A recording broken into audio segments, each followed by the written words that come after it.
KB, di mana kan memang kasus di sini banyak terdapat keluarga yang belum menggunakan KB, ya ibu ya.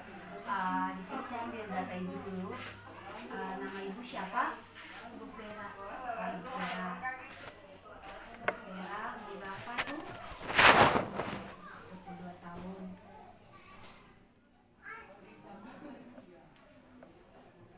Kalau nama suaminya?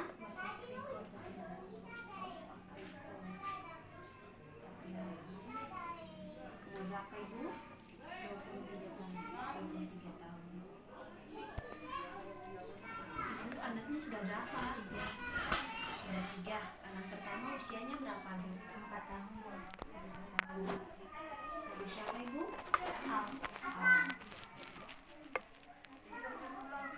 Anak kedua? Putri. Perempuan. Ya. Umur berapa tahun? 2 tahun. Anak ketiga? Berapa bulan? 1 bulan sebulan. Ya ibu, usianya masih muda ya, masih muda KB ya, karena usianya juga masih muda. Anaknya sudah juga rentannya sangat berdekatan ya, sudah 2 tahun 1 bulan. Pertama saya tanya dulu, sudah tahu tentang KB? Mungkin di sini kan mungkin sudah ada penjelasan sedikit ya tentang KB. Di sini saya akan memberikan konseling yang pertama tentang keluarga berencana. Mungkin bisa didengar konselingnya, yaitu yang pertama, mungkin ibu juga sudah dengar, biasanya ada program KB. KB ini cara pengaturan kelahiran atau persalinan, merupakan gerakan untuk membentuk keluarga yang sehat dan sejahtera. Biasanya di KB ini itu kan bukan program keluarga saja, tapi ini karena kondisi ibu yang masih muda juga 22 tahun, tapi anaknya sudah 3 nah, jadi perlu sekali untuk demi kesehatan keluarga. Nah, di sini mungkin ibu sudah tahu tentang KB. Maksudnya cuma mungkin tahu alat-alat yang digunakan mungkin ya. Saya menjelaskan sedikit. Yang pertama di sini tujuan KB. Di sini tujuan KB itu untuk pengaturan angka kelahiran, kemudian mengendalikan laju pertumbuhan penduduk dan memperbaiki kesehatan dan kesejahteraan ibu, anak dan keluarga. Nah, selanjutnya di sini ada cara ber-KB. Biasanya tuh kalau masyarakat tuh menggunakan 2 cara, ada cara alami dan cara non alami. Tuh, kalau non alami itu biasanya ibu hitung, ibu masa subur tuh, masa kesuburan. Kalau masa subur sih, kayak misalnya pertama dapat haid, lalu hitung 14 hari. Dan itu kan hitung hari ke-14 masuk usia subur. Biasanya cara ibu suami bagaimana kah? Karena anak juga usianya masih muda juga ya. Nah itu metode alami. Biasa juga pengukuran suhu tubuh. Tapi kalau untuk metode non alami itu biasanya kan ke puskesmas, bantuan perawat medis ya. Untuk KB biasanya itu ada KB alat perintah. Yang pertama itu kondom. Pertama ada kondom, kemudian metode hormonal itu pil. Ada pil, ada KB suntik. Nah, dan ada implan atau biasanya itu susuk tuh. Nah, kemudian kalau yang ketiga ada metode sterilisasi atau pemotongan pas diferen atau tubuektomi atau histerektomi. Nah, ini biasanya kurang tahu tuh, barang bahasanya saja bahasa ilmiah. Nanti kita kasih penjelasan nih. Nah, di sini yang pertama kemudian metode, kita ada gambar di sini juga.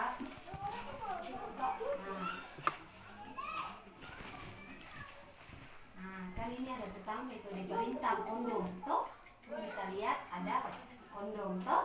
Nah, ini untuk biasanya ke suami juga ada kondom, wanita juga. Nah, di sini kondom biasanya itu kantung kecil pembungkus penis terbuat dari karet dan bersifat elastis, biasanya untuk membungkus alat kelamin pria. Toh biasanya kelebihannya itu aman untuk dipakai, mudah didapat, cukup efektif digunakan dengan benar. Nah, kekurangannya biasanya takut robek, ini. Nah, biasanya bocor, kayak bola tuh ada analai. Nah, itu dari kondom. Nah, kemudian ada hormonal. KB hormonal itu ada tadi, nah ini KB suntik. Biasanya tuh KB suntik. Nah, KB suntik ada 1 bulan, 3 bulan tuh bisa dengar sih.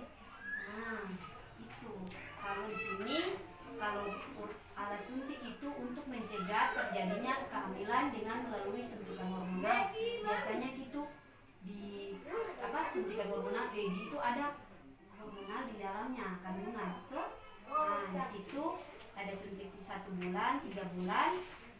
Kemudian biasanya nanti kan disuntik toh. Biasa kalau ibu lihat, nah, itu ada obat injeksi Depo-Provera. Biasanya 3 ml sampai 100 mg. Kemudian ada Noristeron 200 mg.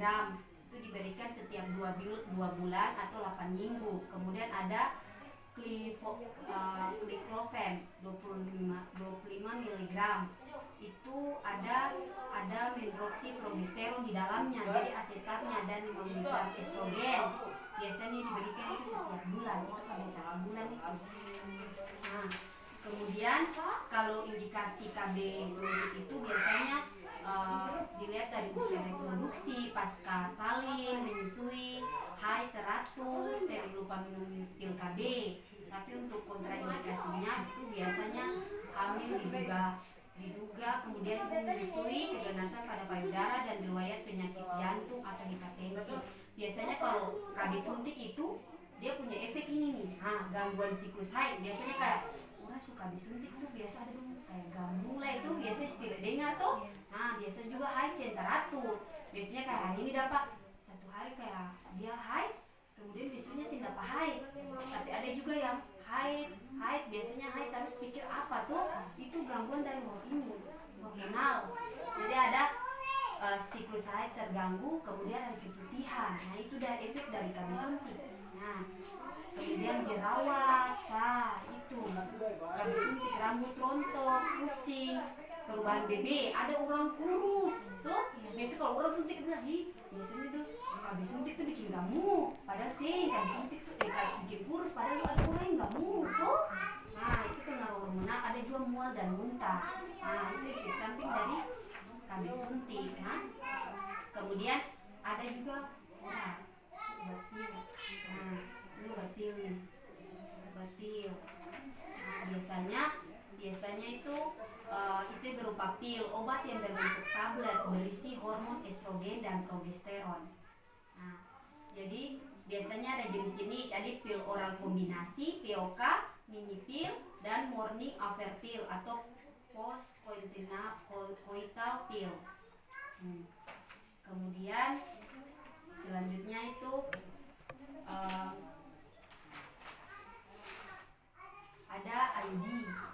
IUD itu alat kontrasepsi dalam rahim. Pernah dengar?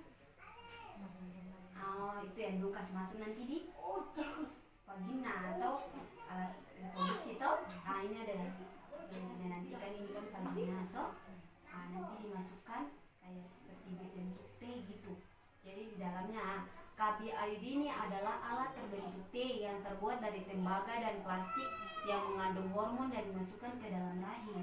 Nah, fungsinya itu memperlambat kemampuan sperma menembus masuk ke rahim. Jadi kalau berhubungan di bapak, sih bisa masuk tuh, supaya menunda kehamilan tuh.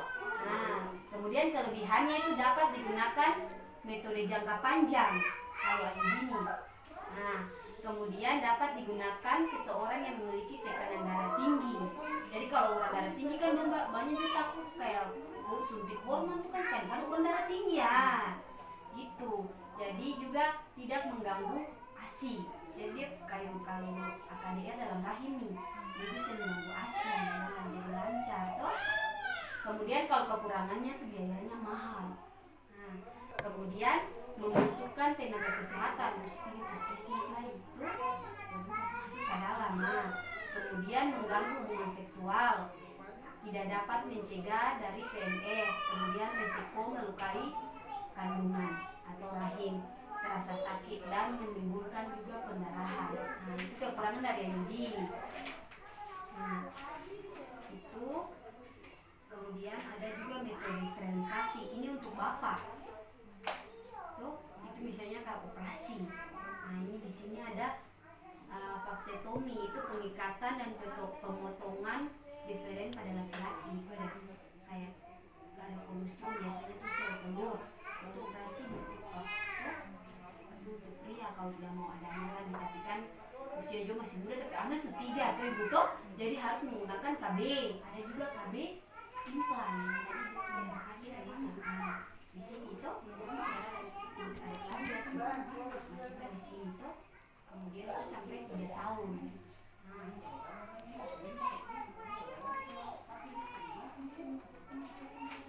Selanjutnya jadi saya mau bertanya dulu, ini pakai kondisi mau pakai ibu anu ketiga sampai ampala itu ibu pakai KB apa? KB implan. Ya berarti nanti ke puskesmas toh. Yang penting kan sudah kerjasama toh. Sampai 3 tahun. Jadi itu saja mungkin konseling tentang KB.